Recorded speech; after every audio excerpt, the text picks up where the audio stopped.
Salut à tous, c'est Nico, et aujourd'hui une petite vidéo pour vous parler de ce qui, à mon sens en tout cas, est la figurine ou l'unité qui donne envie de démarrer chaque armée. Alors évidemment, quand je parle de la figurine ou de l'unité qui donne envie, c'est pas forcément la figurine la plus belle avec le sculpte le plus réussi, c'est pas forcément la figurine la plus massive ou la plus grosse pièce centrale, ça peut l'être, mais c'est pas toujours le cas. Chacun aura évidemment ses préférences sur le look d'une figurine, ou chacun aura sa tolérance aux énormes figurines que Games Workshop ajoute au jeu. Certains n'aiment pas avoir des Primarques géants et des énormes exo-armures et préfèrent l'infanterie, d'autres trouvent que les pièces emblématiques qui donnent super envie de se lancer, c'est justement les grosses figurines.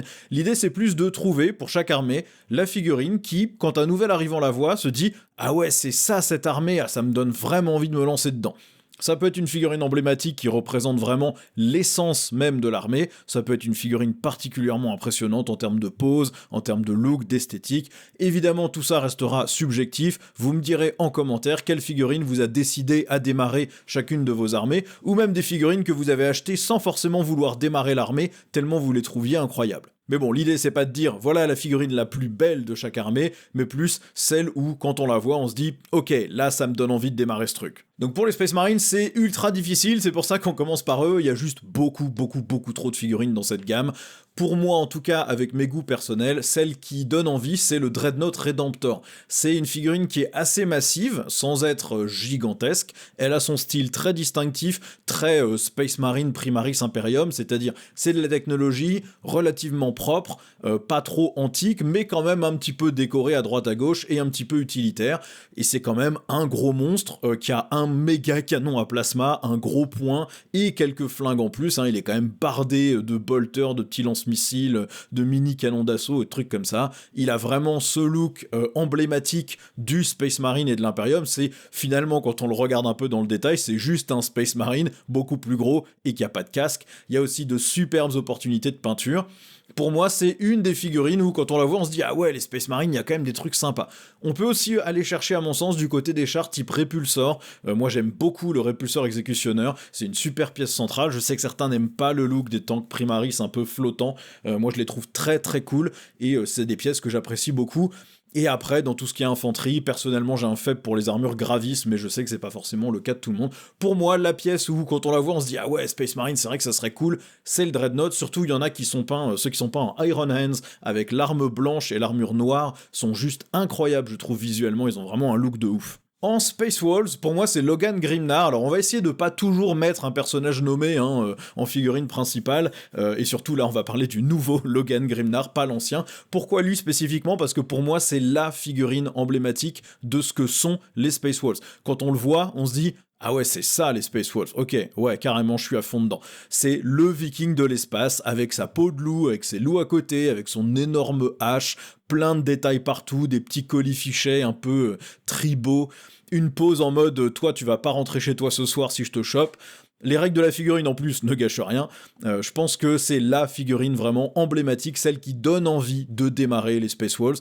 Maintenant on a aussi les chasseurs de tête et les Terminators garde-loups, qui sont, si on préfère aller chercher un truc qui est pas un personnage nommé, ces deux unités qui là encore représentent très bien ce que sont les Space Wolves, plus encore que les chasseurs gris ou l'autre unité plutôt axée plus corps à corps. Je trouve que voilà, Logan Grimnar c'est vraiment la quintessence du Space Wolf. Quand on le voit on se dit ok, c'est ça les Space Wolves, ça me botte, j'y vais. Pour les agents impériaux, c'est pas évident parce que c'est quand même une armée de briques et de broc, mais pour moi ce qui fait vraiment l'âme de l'armée, c'est cet assemblage, cette espèce de task force qui a été déployée pour récupérer quelque chose, pour défendre un point crucial, cet assemblage de forces de l'Imperium, et malgré mon détourage abominable de ces figurines, je trouve que le Rock Trader représente très bien ça, parce que justement, rien que l'unité elle-même est déjà très éclectique. On a le Rock Trader qui est à part, on a ces petits gardes un peu qui sont plus ou moins les officiers de son vaisseau, donc quelques soldats de base, un commandant avec un bel uniforme, on a une espèce de mécanicien, on a une espèce de docteur, on a un assassin,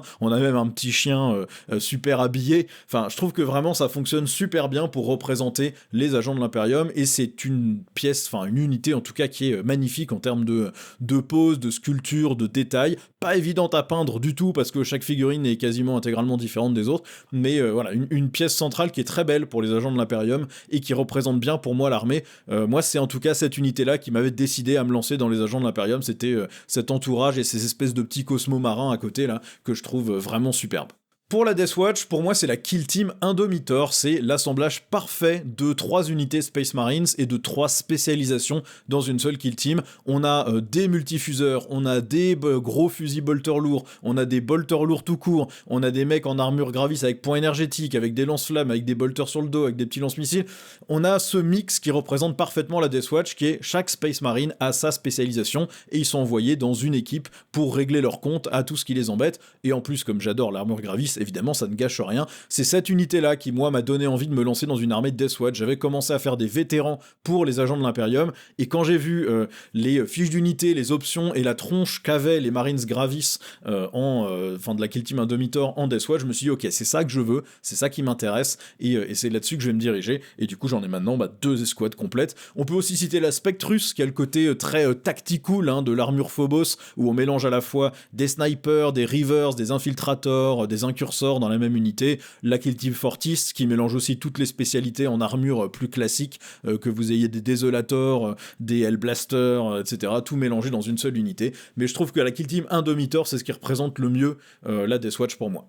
Et c'est à mon avis l'unité où on se dit voilà, ok, ah ouais, c'est ça la Death Watch, ouais, ça me donne envie. Pour l'Empire Tau, je vois pas autre chose que la Riptide, à mon sens, c'est ce qui donne le plus envie de démarrer une armée Tau, c'est la figurine qui, à mon avis, est achetée parmi les premières dans une armée de Tau, c'est le mecha idéal. La Storm Surge est très cool, mais la Riptide a vachement plus ce côté Gundam humanoïde, on retrouve des proportions globalement à peu près humanoïdes ou tauoïdes, avec des vrais bras, une vraie tête, des vraies jambes. On a le méga canon, des énormes jetpacks, un gros bouclier, des flingues un peu partout, tout est incroyablement cool sur cette figurine, et je pense que quand on pense aux Tau, quand on voit la Riptide, on se dit ah c'est ça les Tau. Ouais, ok.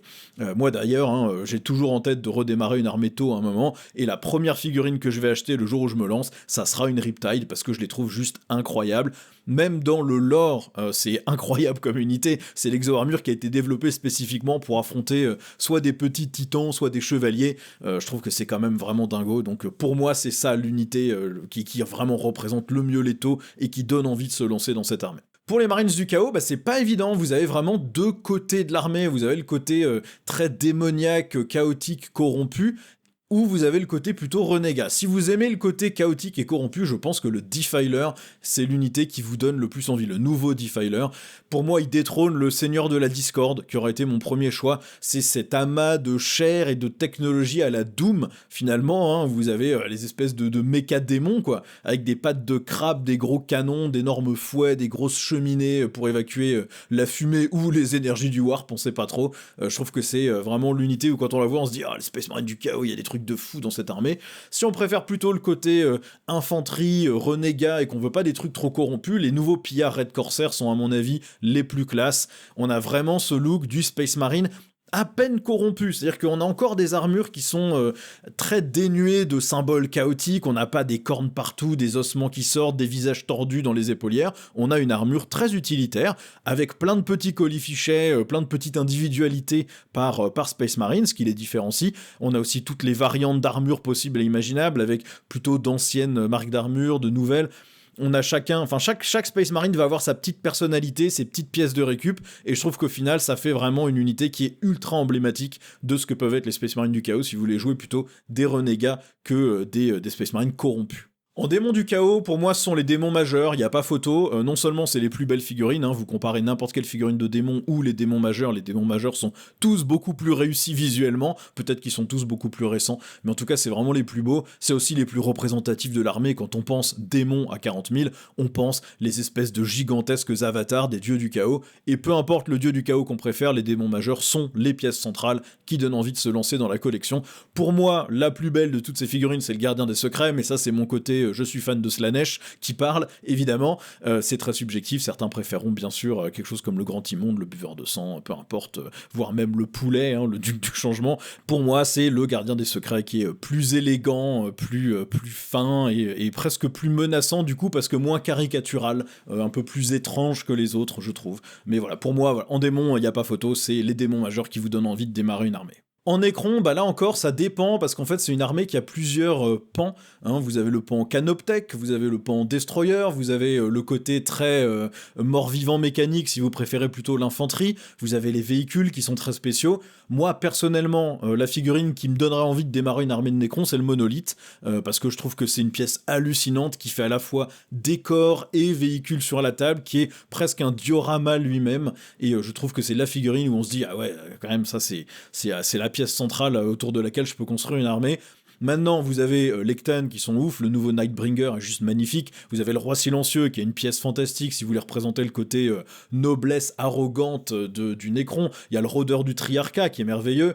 Si vous préférez le côté mort-vivant mécanique, vous avez les Prétoriens ou les Factionnaires qui sont, je trouve, très emblématiques là-dessus aussi, où vous gardez le côté squelette, mais tout en ayant un peu plus l'héraldique presque égyptienne. Dans l'aspect Destroyer, les cultes Destroyer, je pense que Amentar, c'est la figurine qui motive le plus à démarrer une armée de Necron. Pour moi, en tout cas, c'est le monolithe. Maintenant, là, pour le coup, ça sera très ouvert, je pense, comme débat, parce qu'il y a tellement de pans particuliers dans l'armée et tellement d'aspects qui peuvent parler aux gens que ça sera pas forcément le monolithe pour tout le monde. Je sais que certains n'aiment pas du tout cette figurine. En Custodes, eh bien ça y est, comme si vous êtes allé voir sur le site de Games Workshop, toutes les nouvelles figurines custo sorties pour les Résidorus sont aussi listées dans les achats pour Warhammer 40 000. Donc ça doit de toute façon confirmer que c'est bon, vous allez pouvoir les jouer sur le long terme, parce que sinon elles seraient pas dans cette catégorie, elles seraient que dans les Résidorus. Et du coup ça veut dire qu'on peut dire que le Dreadnought, à mon sens, est l'unité qui donne le plus envie de démarrer une armée de custo. On a ce côté élite, ultra décoré, armure dorée magnifique, mais surtout on a une figurine plus imposante et plus classe que les gardes Custodes classiques, même si les nouveaux gardes sont magnifiques. Les deux variantes de Dreadnought font à mon avis le taf en pièces d'ouverture, en truc qui vous donne envie de démarrer les custos. Mais pour moi, quelqu'un qui va sur le site de Games Workshop, qui regarde les différentes armées, quand il tombe sur les custos, il voit le Dreadnought, il se dit ah ouais, ok, d'accord, c'est bon, c'est parti. C'est ça qui donne vraiment envie. Perso, je préfère la variante avec la lance. C'est la pièce centrale qui donne envie de se lancer dans l'armée. Les véhicules sont très cool aussi, hein. Si vous aimez le look du Caladius ou du Coronus, il y a des choses très très sympas. Les nouveaux gardes custos sont magnifiques aussi, sont probablement un petit peu plus emblématiques de l'armée, mais pour moi, le truc où quand vous le voyez, vous dites ah ouais, c'est vrai qu'une armée de custos avec les nouvelles figues, là, ça serait pas mal, je pense que c'est le Dreadnought qui vous motive le plus. Pour l'Emperor Children, bah là je vais tricher, je vais mettre Fulgrim sans aucune hésitation, la gamme EC elle est bien, mais pour moi, que vous regardiez les tourmenteurs ou les infracteurs, il y a rien qui est hallucinant. Le Seigneur Exultant, il est bien sans plus. Les Noise Marines sont cool sans être hallucinants. Vous accrochez pas forcément spécifiquement aux Noise Marines. Le Seigneur Cacophoniste est sympa, mais sans être foufou. Je trouve que Fulgrim, ou peut-être Lucius à la limite, mais Fulgrim, c'est la pièce centrale où quand on la voit, on se dit, c'est ça qui va mener mon armée. Ouais, ok, d'accord, ça donne envie. Pour moi, il n'y a pas d'hésitation à Emperor Children, c'est la figurine la plus cool de toute l'armée et celle qui vous donne vraiment envie de la démarrer. En plus, quand on compare tous les Primarques démons, pour moi en tout cas, c'est très subjectif, mais pour moi c'est la plus réussie de toutes les figurines, coude à coude avec Mortarion peut-être, c'est aussi la pièce centrale qu'on a envie de jouer le plus vite possible sur la table, même si malheureusement ces règles sont pas hallucinantes en ce moment, ça peut changer. Je pense que même si on adore le look de toute l'armée Emperor's Children, je pense que c'est Fulgrim qui a donné envie à la plupart des joueurs Emperor's Children de démarrer l'armée. Personnellement, moi j'avoue que c'est les photos des Terminators du chaos générique peints en Emperor's Children qui m'ont motivé. Je trouvais qu'ils rendaient particulièrement bien peints en Emperor's Children, donc ça m'a aussi beaucoup boosté. D'ailleurs c'est une des premières unités que j'ai achetées avant même qu'on puisse précommander quoi que ce soit d'autre. J'avais déjà acheté des Terminators du chaos et je les avais pas en Emperor's Children, mais pour moi voilà, pour un joueur débutant qui arrive et qui regarde les gammes, je pense que Fulgrim c'est le truc où on se dit waouh, ok j'y vais. Androkari, c'est très compliqué parce que c'est une armée qui déjà n'a pas de pièce centrale, il n'y a pas de grosses figurines majeures qui attirent l'œil, vous avez les avions mais c'est pas non plus hallucinante, et en plus c'est une armée coupée en 3 morceaux. Donc si on préfère les cultes, ça va être l'élite Esperax je pense qui donne envie de se lancer, c'est la gladiatrice qui a une pose incroyable, c'est une figurine qui est magnifique, qui est très très réussie. pas évidente à peindre parce que super fine et super petite, mais vraiment très belle. Si on préfère les cabales, je pense que c'est le Raider ou le Ravageur qui va plus parler. C'est le bateau de transport ou le bateau de tir qui représente super bien les Drukhari. C'est un peu leur figurine emblématique. Il y a Drazar aussi qui est une très belle pièce. Et si on préfère les coteries, c'est clairement les Talos. C'est la figurine pour moi la plus cool. C'est ma préférée. C'est celle qui moi m'a donné envie de démarrer du Drukhari. C'est pas spécifiquement les cabales ou les bateaux, c'est les Talos. Je trouve que les figurines sont ouf. Cette monstruosité de chair et de métal torturé, l'espèce de dard en colonne vertébrale qui dépasse avec un canon derrière, des armes de corps à corps énormes. Pour moi, c'est ça qui, moi, m'a donné envie de me lancer dans les Drukhari, c'est tout l'aspect coterie. Alors, malheureusement, on a perdu les grotesques et c'est pas très très jouable le détachement coterie, mais en attendant, je trouve que les figurines sont incroyables. Mais voilà, là je peux pas donner une seule figurine qui donne envie de se lancer, parce que si on aime les Drukhari, en général on aime une ou deux des facettes de l'armée, mais rarement les trois en entier. Moi je sais que les cultes, c'est ceux que j'aime le moins. J'aime moins les Witch, les Lions, etc. Je préfère les Cabales et les coteries. Pour les chevaliers gris, bah là c'est pas dur, la seule figurine qui est pas immonde, je trouve, dans cette gamme, enfin immonde, n'exagérons pas, la seule figurine que je trouve vraiment ultra réussie de la gamme, c'est le Castellancro. Tout le reste de l'infanterie est complètement déclassé en termes de taille et de pose, c'est trop petit, c'est trop trapu, ça colle plus du tout avec le reste de l'esthétique du jeu en termes de dynamisme et de taille. Le porte-bébé, je l'aime bien, mais la figurine fait vraiment débat, et je pense pas que universellement, quelqu'un qui aime le look des chevaliers gris aime forcément le porte-bébé. Donc pour moi, celui qui représente parfaitement l'armée et ce qu'elle pourrait être avec un bon rafraîchissement, c'est le Castellancro. Il a une pose incroyablement dynamique, il a une épée démon qui a l'air d'être maîtrisée et contrôlée par son porteur, ce qui est l'archétype du Grey Knight. Il a une bannière dorsale, ce qu'on voit presque plus, et ça c'est très cool. Il a une armure super détaillée avec de très belles proportions. Pour moi, c'est à la fois la plus belle figurine de l'armée, mais aussi la plus emblématique des chevaliers gris. Et pour moi, quand on la voit, c'est celle-là où on se dit, ouais, ça me donne envie de démarrer une armée de chevaliers gris. Et après, vous voyez le reste de la gamme et vous dites, je vais peut-être attendre que Games Workshop sorte de nouvelles figurines.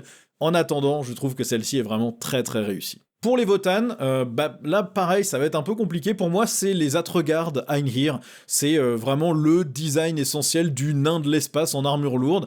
On a ce design qui garde toutes les racines humaines. On retrouve des trucs un peu impériaux, hein, quand vous regardez les genouillères, quand vous regardez les pieds des figurines, quand vous regardez un peu le design des gantelets ou des bras de l'armure, de comment les coudières se placent.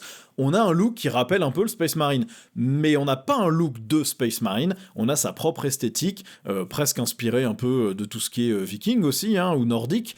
On a le côté nain, trapu, massif, mais sans tomber dans la caricature du nain avec casque à cornes, grosse barbe, hache et bouclier, ce que je trouve très réussi. Donc on a vraiment ce look massif qui représente bien l'aspect utilitaire de l'armée aussi, hein. On voit que les armures sont un peu décoratives, mais que c'est pas leur but. Le but, c'est d'être renforcé et utile pour certains types d'opérations. Il y a aussi une mention spéciale à donner à la forteresse Hécaton. Moi je sais que je n'aime pas du tout cette figurine, je trouve qu'on dirait le camion des Tortues Ninja, j'aime pas le look. Par contre ça reste un design emblématique Votann, très utilitaire, qui fonctionne bien, et c'est peut-être aussi cette pièce-là qui va donner envie de démarrer l'armée. Mais pour moi, quand on s'intéresse à des nains de l'espace, la figurine qui les représente le mieux dans l'armée, la figurine qui donne envie de démarrer l'armée, c'est ces espèces de petits Terminators Votann. Pour les Black Templars, je pense qu'il n'y a pas vraiment de débat, c'est les frères d'épée, c'est l'esthétique parfaite des Black Templars. On voit ces figurines et on se dit, ah oui, donc en fait les Space Marine Primaris, ça peut avoir de la gueule finalement. Ils sont pas tous ultra génériques, ils sont vraiment cool ceux-là, parce qu'il y a des détails partout, il y a des tabards, il y a des capes, il y a des espèces de décorations dorsales, il y a des mini écus de protection, il y a des colis fichets, il y a des armes particulièrement travaillées, les chaînes pour tenir les épées.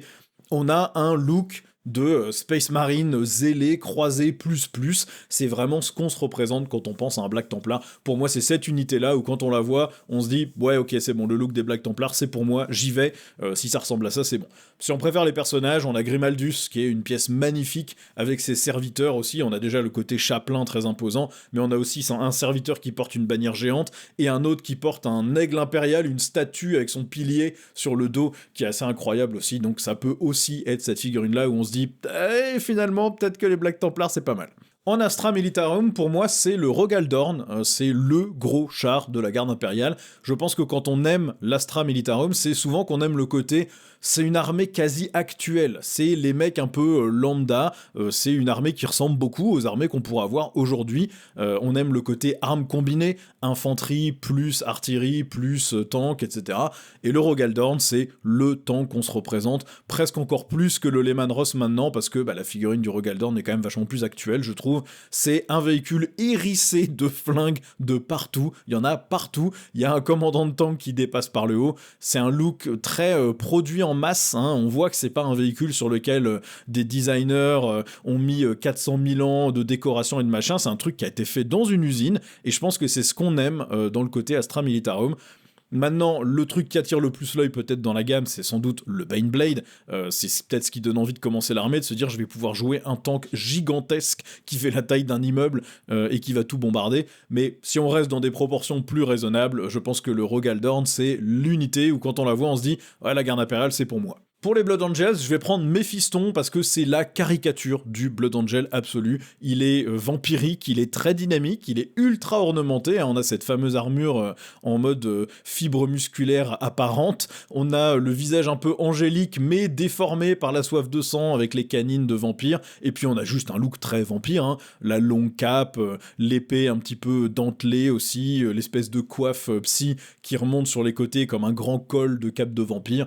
Voilà, je trouve que c'est ce qui représente le mieux les Blood Angels, et c'est pareil quand on voit cette figurine et qu'on hésite, je pense que c'est celle-là qui nous décide à se dire moi l'esthétique Blood Angel ça me plaît bien, c'est là-dessus que je veux aller. Le problème de Blood Angel, c'est qu'en fait leurs unités emblématiques n'ont plus vraiment un look très emblématique, c'est-à-dire qu'il n'y a plus de compagnie de la mort dédiée, et la garde sanguinienne, même si les figurines sont pas hideuses, elle a pas un look particulièrement différent d'un vétéran d'assaut qui aura un casque différent et pas en doré. Il y a pas non plus une différence majeure en termes de look de la figurine, et ça c'est un peu dommage. Ça pêche un peu, je trouve, chez les Blood Angels actuellement. C'est pour ça que je suis parti sur Méphiston, qui, je trouve en tout cas, a l'esthétique la plus favorable et du coup probablement donne le plus envie de se lancer dans cette armée. En orque, je pense que ça va dépendre aussi, il y a trop de facettes dans cette armée, il y a les orques sauvages, qui moi personnellement ne me parlent pas trop, c'est pas ma partie préférée de l'armée, mais la carriole qui tue, c'est juste une unité de ouf, et là c'est pareil, si on aime ce côté-là, quand on tombe dessus dans un magasin,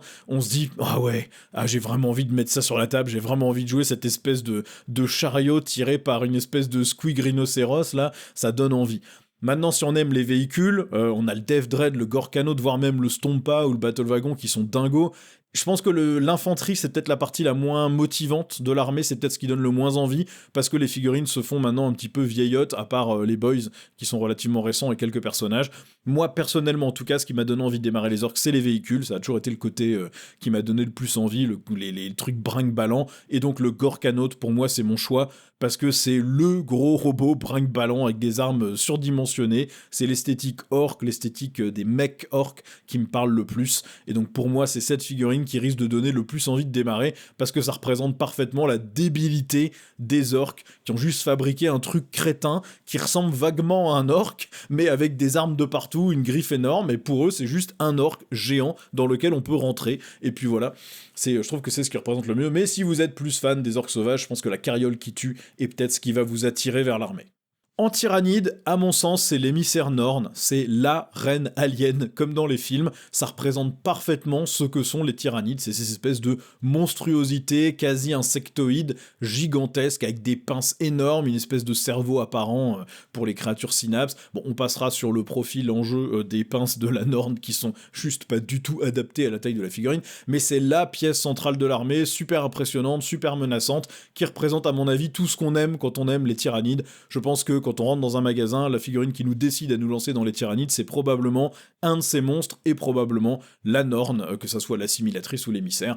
Il y a une bonne mention aussi pour les rôdeurs, ou les rôdeurs hyper adaptés, si on veut pas aller dans les grosses pièces centrales. Je trouve que les nouvelles figurines sont dingos, et pareil, une très belle représentation de ce que peuvent être les tyrannides. La mort subite aussi, j'ai longuement hésité à mettre la mort subite plutôt, parce que c'est pareil, ça représente super bien l'armée, le côté vraiment dégueu, insectoïde, qui va te couper en deux avec ses pinces sans trop y réfléchir, je trouve que ça marche très bien. Pour les cultes Genestealer, je pense que ce sont les néophytes hybrides qui vont le plus donner envie de démarrer l'armée.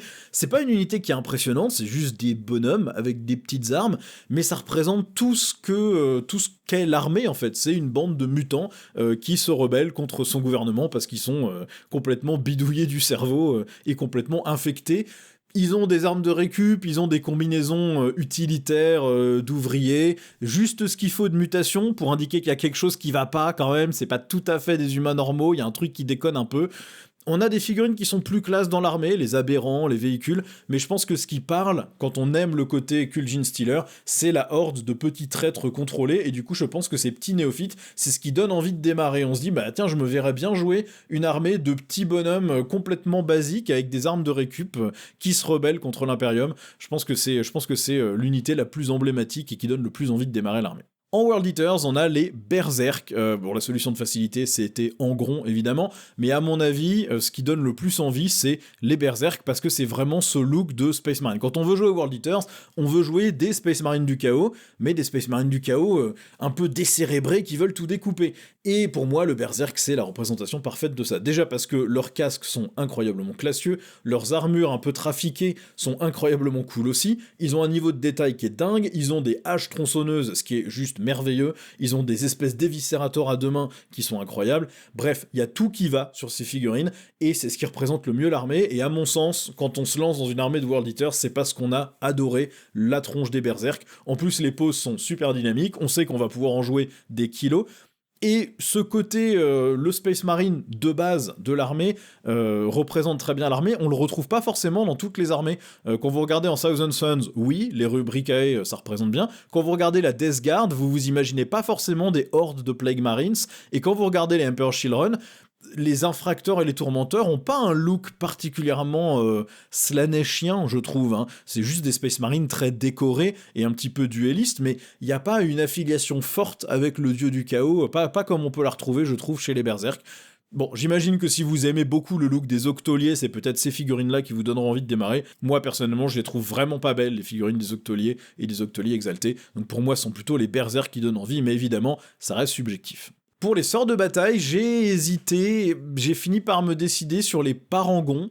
Vous me direz si vous êtes d'accord en commentaire. J'ai beaucoup hésité avec les machines de pénitence, qui moi personnellement me parlent plus. Je trouve qu'il y a vraiment une esthétique forte, mais au final, la majeure partie des unités sorts de bataille, et ce qui va du coup représenter la majeure partie de votre armée, ça va souvent être des sorts de bataille en armure plus lisse, plus propre, plus ornementée, et donc je pense que les parangons sont plus adaptés, parce que c'est à la fois la pièce centrale de votre armée, ça fait partie des grosses figurines que vous allez vouloir mettre sur la table. Ils ont les armes adéquates et emblématiques des sorts de bataille. Vous avez du bolter lourd, vous avez des espèces de petits missiles, vous avez des fuseurs, vous avez une grosse masse, ce genre de choses. Vous voyez encore la sort de bataille elle-même, ce qui fait que c'est pas non plus différent complètement du reste de l'armée, mais vous avez ce côté un peu impitoyable. Elles sont prêtes à tout pour aller buter de l'hérétique, et ça veut dire monter dans une espèce d'armure spéciale et essayer de compenser un peu leur faiblesse humaine par la technologie de l'empereur. Donc je pense que, voilà, c'est là encore, quand vous regardez sur les étagères et que vous tombez sur cette boîte, c'est ça qui peut vous décider à vous lancer dans les sorts de bataille, même si vous en aurez pas 50 unités dans votre armée, c'est le truc où vous dites, ouais, ça c'est quand même c'est le look que j'aime bien. Pour les Eldar, c'est pareil, il y a beaucoup de choix. J'aurais pu aller sur l'Avatar, j'aurais pu aller sur le Chevalier Fantôme, il y a tout le côté Harlequin, Inari, il y a le côté Corsaire aussi, avec de très belles figurines. Maintenant, pour moi, ce qui représente le mieux les Eldaris, c'est les guerriers Aspect, et donc les seigneurs Phénix. C'est ça qui est le plus motivant pour se lancer dans une armée Eldar. Et pour moi, parmi tout cela, c'est Lycis qui donne le plus envie de se lancer. C'est, à mon sens, une des plus belles figurines de tout le jeu. Vous avez ce côté très distinctif de l'Eldar, avec le casque un peu allongé, avec l'armure segmentée, avec des plaques un peu souples sur une combinaison, mais vous avez en même temps tout un tas d'effets un peu psychiques, effets warp, effets de la toile. Vous avez une spécialisation très particulière qui est vraiment visible sur cette figurine aussi. On voit que c'est quelque chose qui se téléporte, qui se déplace vite, et ça c'est ultra emblématique des Eldar des Vaisseaux Mondes. Donc je pense que quand on aime l'esthétique des Eldar des Vaisseaux Mondes et qu'on voit Lycis, ça peut être le déclencheur qui fait que on démarre cette armée-là et qu'on se dit ouais ok c'est vraiment des belles figurines, c'est ça que j'ai envie de faire. En Death Guard, à mon sens, c'est le seigneur de la virulence. Alors j'aurais pu évidemment mettre Mortarion parce que c'est une pièce centrale incroyable, un des plus beaux Primarch démons, je pense en contention avec Fulgrim, mais si on veut partir sur une figurine plus terre à terre, je pense que le seigneur de la virulence représente mieux l'armée et c'est ultra motivant pour démarrer une armée de Death Guard. C'est tout ce qu'est un marine de la peste, finalement, un marines Death Guard. Il est en armure lourde, il a une pose qui montre qu'il doit se traîner pour se déplacer, mais par contre il est inexorable, il est inarrêtable, il est super costaud et endurant, et puis il a toutes les excroissances dégueu, les liquides suintants, les espèces de ventre gonflé et tout, qu'on aime chez la Death Guard quand on aime cette esthétique-là. C'est vraiment le look qui dit que l'apparence c'est le cadet de ses soucis, qu'il est là pour répandre la peste et la contagion avec son espèce de lance-flamme qui doit cracher des trucs immondes, et pour moi c'est cette figurine-là qui me déciderait en tout cas à me lancer dans une armée de Death Guard. Quand je la vois, je me dis qu'il y a une esthétique qui est ultra forte et ultra cool, et que avec Mortarion on a aussi, mais qui est peut-être un petit peu plus... Enfin c'est moins représentatif du reste de l'armée parce que vous en aurez qu'un seul sur la table peut-être. En Mechanicus, à mon sens, la figurine qui donne le plus envie de démarrer, c'est les Ballistari ou Dragons Sidoniens en fonction de comment vous l'assemblez. C'est vraiment le condensé de tout ce qui fait le Mechanicus. C'est un véhicule étrange, une espèce de marcheur poulet, juste une petite plateforme sur deux jambes, mais quand on regarde un peu plus près, on voit qu'il y a une espèce de serviteur mutilé qui est le petit pilote, il est juste derrière les espèces d'optiques bleues, c'est lui qui contrôle le véhicule, et au-dessus encore, vous avez un chevaucheur qui est un Skitari sur sa petite plateforme, qui lui va tirer ou taper avec sa lance. Il y a des armes un peu cheloues, comme cette espèce de lance taser géante qu'on retrouve nulle part ailleurs dans le jeu. Si on aime l'esthétique du Mechanicus, le côté ornementé, mais très mécanique, mais en même temps on utilise des cervelles et des vraies personnes pour contrôler, parce que sinon c'est hérétique, je pense que c'est une des premières figurines qu'on veut ajouter à sa collection. Je peux aussi donner une mention spéciale à l'Onagre, qui est un char qui est très différent des véhicules impériaux classiques, avec son look un peu de... C'est un gros cube sur des pattes de crabe avec un énorme canon, et puis évidemment, si vous allez chez les persos nommés, vous avez Belisarius Cawl et Thulia Gould, qui sont vraiment incroyables aussi, mais je trouve que voilà, la figurine qui te décide à démarrer du Mechanicus, quand tu la vois, c'est le Ballistari ou le Dragon Sidonien. En Dark Angels, là je suis obligé de choisir Lionel Johnson, c'est un peu facile, mais c'est la figurine la plus emblématique de l'armée, et en même temps c'est un personnage nommé, mais il diffère pas tant que ça du Space Marine, c'est-à-dire que c'est un humain en armure, alors certes il est beaucoup plus gros, beaucoup plus ornementé, etc., mais c'est un être humain dans une armure peinte de la couleur des Dark Angels, et on retrouve dessus toute l'iconographie que les Dark Angels ont. On a les petits veilleurs qu'on retrouve sur d'autres personnages aussi, et on a une pose incroyable, un personnage qui est vraiment super charismatique, y compris dans le lore, mais surtout dans sa figurine. Personnellement, j'ai déjà une armée de Space Marine peinte en Deathwatch, je me verrais quand même acheter le lion juste pour le peindre et avoir la figurine parce que je trouve qu'elle est hallucinante. Pour moi, c'est la figurine qui te décide à te lancer dans les Dark Angels, et après tu vois les Chevaliers Deathwing, tu vois la Ravenwing et tu dis ouais carrément ça marche bien, mais le lion c'est la quintessence de tout ça, le côté sombre mais un peu vert, mais un peu élite avec la cape côté Deathwing aussi, il rassemble un peu tous les éléments de l'armée en une seule figurine et je trouve que ça marche super bien. Pour les Thousand Sons, à mon sens, ce sont les sorciers exaltés qui peuvent vraiment te décider à te lancer dans une armée Thousand Sons. C'est le kit qui représente parfaitement tout ce qu'est cette armée. Les seuls qui importent en Thousand Sons, c'est les sorciers. Le reste, c'est des armures animées avec de la poussière dedans. Donc, avec ce kit, vous assemblez 3 sorciers avec énormément d'options, de poses, de customisation qui vous permettent vraiment de faire les sorciers qui vous parlent et qui vous plaisent. Magnus était un peu trop facile, à mon sens c'est pas la figurine la plus emblématique des Thousand Sons, en plus je trouve pas que ça soit la figurine la plus magnifique non plus de l'armée, parmi les Primarch démons c'est peut-être celui que je trouve le moins réussi. La Mutalite est incroyable aussi, mais elle est très typée, elle fait pas très Space Marine du chaos, c'est plus une pièce supplémentaire, une pièce rapportée, pour apporter un petit côté Zinchien étrange, mais pour moi les Thousand Sons c'est les sorciers, et les sorciers c'est ça qui donne envie de jouer l'armée, donc le kit de sorcier exalté c'est ce qui marche le mieux, sinon évidemment vous avez Ahriman qui dans le même genre est un sorcier absolument fantastique, ou le Maître Infernal qui marche très bien aussi, mais le kit de sorcier exalté a tellement d'options que je trouve qu'il marche vraiment mieux pour tout ça. Pour les Chevaliers Impériaux, moi ce qui me donnerait envie de lancer une armée de Chevaliers Impériaux, c'est les châssis Cerastus. Je trouve que les châssis Questoris en Chevaliers Impériaux sont pas super foufou, ils sont un petit peu trop trapus, un petit peu trop massifs au niveau du torse et des épaules, alors que les chevaliers Cerastus sont vachement plus imposants, ils ont leurs longues jambes, ils ont un aspect plus gracieux, on a vraiment l'impression que c'est comme quelqu'un qui chevaucherait un destrier vraiment, et je trouve qu'il y a plus d'opportunités pour mettre de l'héraldique aussi, avec de plus grandes plaques d'armure, plus longues, et c'est des super pièces centrales qui changent vraiment du châssis Questoris. Pour moi, en termes de look, c'est les seuls chevaliers impériaux qui me parlent vraiment, je trouve qu'ils sont vraiment fantastiques, et pour moi, c'est ceux-là qui vous donnent envie de démarrer une armée. Maintenant, évidemment, sinon, vous avez le classique Canis Rex qu'on voit partout, mais pour moi, c'est les châssis Cerastus qui sont les plus cool et qui motivent le plus à démarrer une armée de chevaliers. Et en Chevalier du Chaos, pour moi, c'est le Chevalier Abominable. C'est lui qui fait tout le sel des Chevaliers du Chaos. C'est l'esthétique parfaite. Vous avez cette coque complètement oxydée, vous avez ces espèces d'oiseaux charognards posés sur le dessus, le casque avec les gigantesques défenses, avec presque un look très casque de hoplite grec, vous avez la bannière en peau, vous avez l'électrofouet, le canon géant, tous les trucs un peu chaotiques partout, les jambes très animales, articulées dans le mauvais sens. Je trouve qu'au final, ça fonctionne super bien. Quand on pense à un chevalier impérial, mais qui aurait été corrompu, ben on pense au chevalier abominable, il a même son espèce de queue avec une masse au bout, c'est vraiment, il est incroyable celui-là, et d'ailleurs c'est comme ça que moi j'ai assemblé le mien, hein, j'en ai acheté un pour aller avec mes Emperor Shield Run, donc il est peint un peu plus en Emperor Shield Run que ne l'est celui sur l'image, mais voilà, c'est ce châssis-là que j'ai pris, je lui ai mis la queue, je lui ai mis l'espèce de casque avec les défenses, parce que je trouve que c'est celui qui a le plus la classe, il est vraiment incroyable ce chevalier, et pour moi c'est celui-là qui vous donne envie de vous lancer dans les chevaliers du chaos, quand vous le voyez, vous vous dites, ah la vache, ça pète, ça pue la classe, j'en veux. Bon, évidemment, tout ça est très subjectif, vous aurez peut-être des figurines qui vous paraissent beaucoup plus emblématiques, des figurines que vous avez préférées, ou des figurines qui vous ont décidé à vous lancer dans ces armées-là et qui ne sont pas celles que moi j'ai montrées. Vous me direz en commentaire lesquelles vous ont décidé à démarrer les armées que vous jouez et lesquelles vous trouvez les plus motivantes pour un débutant. Si vous avez des gens dans votre groupe de jeu qui vous ont dit cette figurine-là, ça me donnerait presque envie de démarrer telle armée, eh bien c'est ce genre de figurine-là que je voulais mettre en avant, en tout cas dans cette vidéo. Vous me direz ce que vous en pensez en commentaire, et puis comme d'habitude, si vous voulez faire grandir la chaîne, vous avez tous les boutons YouTube et la zone de commentaires, n'hésitez pas à cliquer partout et à laisser des petits messages pour que la chaîne continue à grandir. Vous avez évidemment le lien MyHobbyPlace, comme toujours, pour acheter justement les figurines qui vous donnent envie de démarrer des armées,